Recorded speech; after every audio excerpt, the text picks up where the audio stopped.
Thriller സിനിമകൾക്ക് ഒരു കുഴപ്പമുണ്ട്. ഒരു സോക്കോൾ ടെംപ്ലേറ്റിൽ കൂടെ മാത്രമാണ് ആ ഒരു സിനിമയ്ക്ക് സഞ്ചരിക്കാനായിട്ട് സാധിക്കുകയുള്ളൂ. ആദ്യം കുറച്ച് കൊലപാതകങ്ങൾ നടത്തുന്നു, ആ ഒരു കൊലപാതകം കണ്ടെത്താനായിട്ട് ഒരു അന്വേഷണ ഉദ്യോഗസ്ഥൻ വരുന്നു, അതിനുശേഷം ആ ഒരു കൊലപാതകയെ കണ്ടെത്തുന്നു, പിന്നെ നീതീകരിക്കാവുന്ന അല്ലെങ്കിൽ ന്യായീകരിക്കാൻ പറ്റുന്ന ഒരു ഫ്ലാഷ് ബാക്ക് ആ ഒരു സൈക്കോപാത്തിന് അല്ലെങ്കിൽ ആ ഒരു വില്ലൻ ഉണ്ടാകുന്നു.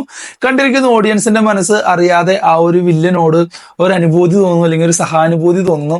ഇതൊക്കെയാണ് ഒരു ത്രില്ലർ സിനിമകളുടെ ഒരു ടിപ്പിക്കൽ ടെംപ്ലേറ്റ് അല്ലെങ്കിൽ ഒരു സോക്കോൾഡ് ഫോർമാറ്റ്. കാലങ്ങളായിട്ട് നമ്മൾ കണ്ടു ശീലിച്ചു വരുന്ന സിനിമകളിൽ ഒക്കെ നമ്മൾ കണ്ടിട്ടുള്ള ആ ഒരു ഫോർമാറ്റ് ഇത് തന്നെയാണ്.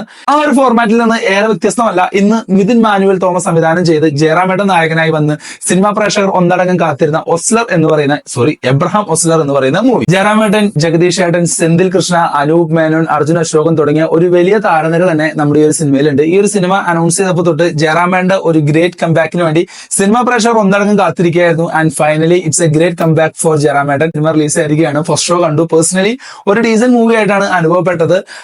മിഥുൻ മാനുവലിന്റെ മുൻ ചിത്രങ്ങളായിട്ട് കമ്പയർ ചെയ്യരുതെന്ന് അദ്ദേഹം തന്നെ പറഞ്ഞിട്ടുണ്ട്. പക്ഷെ എന്നാലും നമ്മൾ കമ്പയർ ചെയ്ത് പോകും. അല്ലെങ്കിൽ അഞ്ചാം പാതിരയെ പോലെ ഒരു സീറ്റഡ് ത്രില്ലർ എന്ന് നമുക്ക് ഈ ഒരു സിനിമയെ വിശേഷിപ്പിക്കാൻ പറ്റില്ല. പക്ഷെ എന്നിരുന്നാലും ഒരു ഡീസന്റ് വാച്ചാണ്. ഒരു നല്ലൊരു സിനിമാറ്റിക് എക്സ്പീരിയൻസ് തന്നെയായിരുന്നു ഈ ഒരു എബ്രഹാം ഒസ്ലർ എന്ന് പറയുന്ന ഈ ഒരു സിനിമ. ജയറാമേട്ടൻ ഒരു കിടിലൻ പെർഫോമൻസ് തന്നെയാണ് ഈ ഒരു സിനിമയിൽ നമുക്ക് കാണാനായിട്ട് സാധിക്കും. ഇത്തരത്തിലുള്ള ഡിപ്രസ്ഡ് ആയിട്ടുള്ള അല്ലെങ്കിൽ ഡിപ്രഷൻ ബാധിച്ചുകൊണ്ടിരിക്കുന്ന പോലീസ് ഓഫീസേഴ്സിനെ നമ്മൾ ഒരുപാട് കണ്ടിട്ടുണ്ട്. ഇപ്പൊ നമ്മുടെ മെമ്മറീസിലെ പൃഥ്വിരാജിന്റെ ക്യാരക്ടർ ആയിക്കോട്ടെ, അല്ലെങ്കിൽ നമ്മുടെ ഡെറിക് എബ്രഹാത്തിന്റെ സന്ധികളിലെ ഡെറിക് എബ്രഹാം ആയിക്കോട്ടെ, ഇപ്പൊ റീസെന്റ് ആയിട്ട് വന്ന ഗരുഡനിലെ നമ്മുടെ സുരേഷന്റെ ക്യാരക്ടർ ആയിക്കോട്ടെ, അത്തരത്തിലുള്ള ആ ഒരു ഡിപ്രഷൻ ബാധിച്ചുള്ള ഓഫീസേഴ്സ് നമ്മൾ ഒരുപാട് കണ്ടിട്ടുണ്ട്. ആ ഒരു ഷെയ്ഡ് പിടിച്ചിട്ടുള്ള ഒരു ക്യാരക്ടർ തന്നെയാണ് ഇതിലെ എബ്രഹാം ഓസ്ലർ എന്ന് പറയുന്ന ജയറാമേട്ടൻ അവതരിപ്പിക്കുന്ന കഥാപാത്രം. അദ്ദേഹം അസിസ്റ്റന്റ് പോലീസ് കമ്മീഷണറാണ് തൃശ്ശൂരത്തെ. അദ്ദേഹത്തിന്റെ കുടുംബത്തിന് സംഭവിക്കുന്ന ഒരു ട്രാജഡിയിലൂടെ അദ്ദേഹം ഡിപ്രസ്ഡ് ഓഫീസറായി പോവുകയാണ്. പിന്നെ അദ്ദേഹം പയ്യെ ഈ കേസ് അന്വേഷണത്തിലേക്ക്, പോലീസ് സർവീസിലേക്ക് തിരികെ വരുന്നു. അദ്ദേഹത്തിന് കിട്ടുന്ന കേസുകളാണത്. ഈ ഒരു സിനിമയെ നമുക്കൊരു മെഡിക്കൽ ക്രൈം ത്രില്ലർ എന്ന് വേണമെങ്കിൽ വിശേഷിപ്പിക്കാൻ. കാരണം ഇതിലെ ക്രൈംസ് എല്ലാം നടക്കുന്നത് ഹോസ്പിറ്റലിലാണ്. അങ്ങനെ ഒരു ഹോസ്പിറ്റലായിട്ട് ഒരുപാട് അറ്റാച്ച്മെന്റ് ഉള്ള ഒരു വ്യക്തിയാണ് നമ്മുടെ ആ ഒരു വില്ലൻ. പിന്നെ BGM ഒക്കെ കൊള്ളായിരുന്നു. അത്യാവശ്യം രസകരമായിട്ട് പോകുന്ന BGM ഒക്കെ തന്നെയായിരുന്നു. ആ റിപ്പീറ്റ് പറ്റും അഞ്ചാം പാതിര പോലെ നമ്മൾ ഹോണ്ട് ചെയ്യുന്ന, അല്ലെങ്കിൽ നമ്മളെ ഞെട്ടിക്കുന്ന, അല്ലെങ്കിൽ നമ്മുടെ ഭീകരതയുടെ മുൾമുനയിൽ നിർത്തുന്ന തരത്തിലുള്ള BGM ഒന്നുമില്ല. പക്ഷെ എന്നിരുന്നാലും അത്യാവശ്യം സിനിമയുടെ മൊത്തത്തിലുള്ള ഒരു ഒഴുക്കിനെ അപ്ലിഫ്റ്റ് ചെയ്യാനായിട്ട് ഈ ഒരു സിനിമയുടെ BGM കഴിഞ്ഞു എന്ന് തന്നെയാണ് എനിക്ക് തോന്നുന്നത്. ആവറേജ് ഫസ്റ്റ് ഹാഫ് ആയിരുന്നു. ഫസ്റ്റ് ഹാഫിൽ ഞാൻ ആദ്യം സൂചിപ്പിച്ച പോലെ തന്നെ കൊലപാതകങ്ങളൊക്കെ നടത്തുന്നു. ആ ഒരു കൊലപാതകങ്ങൾക്ക് പിന്നിൽ അത് ആരാണെന്ന് കണ്ടെത്താനുള്ള ഒരു ഓട്ടത്തോടു കൂടി ഓടുന്നു. അത് ആരാണെന്ന് കണ്ടെത്തുന്ന ഒരു നിമിഷത്തിൽ ഇന്റർവ്യൂ വരുന്നു. വലിയ ബോറില്ലാതെ, വലിയ ലാഗില്ലാതെ അത്യാവശ്യം എൻഗേജിംഗ് ആയിട്ട് കഥ പറഞ്ഞു പോകുന്ന ഒരു ഫസ്റ്റ് ഹാഫ്. എന്നാൽ വലിയ പുതുമയൊന്നും അവകാശപ്പെടാനില്ലാത്ത ഒരു ഫസ്റ്റ് ഹാഫ്, ഒരു ആവറേജ് ഫസ്റ്റ് ഹാഫിന് സെക്കൻഡ് ഹാഫിലേക്ക് കടന്നു വരികയാണെങ്കിൽ ഒരു കിടിലൻ ക്യാമിയോ ഉണ്ട്. അത് എന്താണെന്ന് നിങ്ങൾ തിയേറ്ററിൽ തന്നെ അനുഭവിച്ചറിയുക.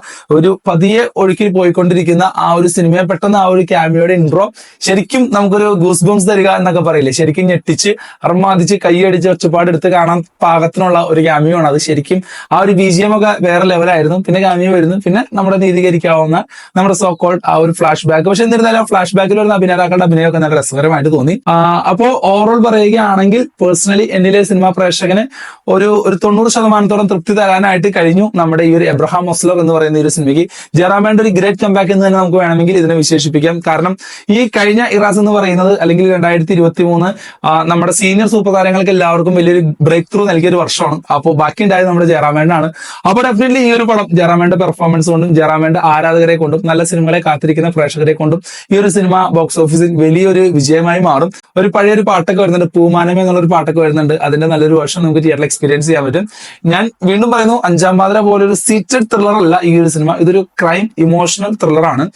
അത്യാവശ്യം ഇമോഷൻസിനൊക്കെ ഒരുപാട് പ്രാധാന്യം വരുന്നുണ്ട്. അതുകൊണ്ട് തന്നെ അഞ്ചാം പാതിര എക്സ്പെക്ട് ചെയ്ത് ആരും പോകരുത്. മിഥുൻ മാനുവൽ അദ്ദേഹത്തിന്റെ ഇന്റർവ്യൂവിൽ പറഞ്ഞ പോലെ തന്നെ ആ ഒരു ടെംപ്ലേറ്റിൽ വന്നിട്ടുള്ള ഒരു സിനിമയല്ല. പക്ഷെ എന്നിരുന്നാലും നമുക്ക് ആ ഒരു ഒരിക്കലും നഷ്ടമായിട്ട് തോന്നില്ല ഈ ഒരു സിനിമ കണ്ടു കഴിഞ്ഞാൽ. എബ്രഹാം ഓസ്ലർ എന്ന് പറയുന്ന സിനിമ കണ്ടിട്ടുള്ള ആളാണെങ്കിൽ നിങ്ങളുടെ അഭിപ്രായങ്ങൾ കമന്റ് ചെയ്യും. അപ്പോൾ ഓക്കെ, ബൈ.